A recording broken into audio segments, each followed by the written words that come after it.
Friends, இப்போ ரசத்துக்கு தேவையானது சேர்த்துக்குவோம். கொஞ்சம் ஜீரகம், கடுகு கொஞ்சம் சேர்த்துக்கோங்க ஃப்ரெண்ட்ஸ். கடுகு, பெருங்காயத்தூள் கொஞ்சம் சேர்த்துக்கோங்க. அதில்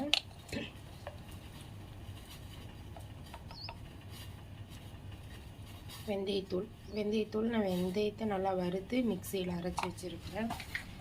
அது கூடவே இவ்வளோ பூண்டு சேர்த்துக்கலாம் ஃப்ரெண்ட்ஸ். கொஞ்சமாக மிளகு சேர்த்துக்கலாம்.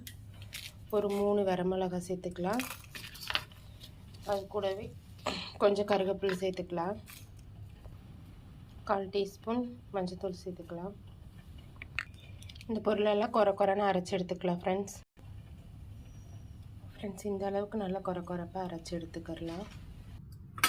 தக்காளி புளியும் நல்லா கரைச்சி வச்சுக்கலாம் ஃப்ரெண்ட்ஸ். தேவையான தண்ணி ஊற்றி கரைச்சி வச்சுக்கோங்க.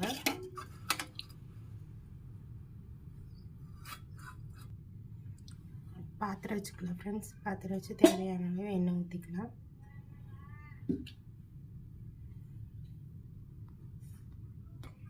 எண்ணெய் சூடாயிடுச்சு. இப்போ நம்ம கடுகு சேர்த்துக்கலாம்.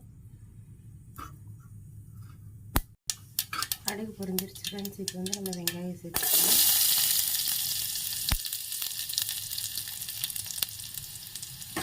வெங்காயம் சேர்த்து நல்லா கண்ணாடி பதம் வரைக்கும் வரமிளகா 2 சேர்த்துக்கலாம் ஃப்ரெண்ட்ஸ். இப்போ நம்ம அரைச்சி வச்சுருக்கிறத சேர்த்துக்கலாம். குறைன்னு இந்த ஸ்டேஜில் அரைச்சிருக்கணும்.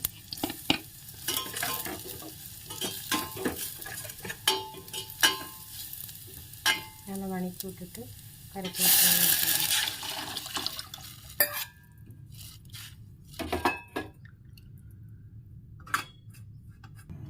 பாருங்கள் ஃப்ரெண்ட்ஸ், நம்ம ரசம் ரெடி ஆயிடுச்சு. முறை பொங்கினோடனே இறக்கிக்கிறலாம். கொதிக்க விட்டுறாதீங்க ஃப்ரெண்ட்ஸ். தேவையான அளவு உப்பு போட்டுக்கலாம். நல்ல முறை வந்துருச்சு. இந்த ஸ்டேஜில் மல்லித்தலை தூவி இறக்கிக்கலாம். நம்ம சுவையான ரசம் ரெடி. இந்த மாதிரி வீட்டில் செஞ்சு பாருங்கள் ஃப்ரெண்ட்ஸ். சூப்பராக இருக்கும் ரசம். Bye friends. சப்ஸ்கிரைப் பண்ணுங்கள், கமெண்ட் பண்ணுங்கள், ஷேர் பண்ணுங்கள். Bye friends.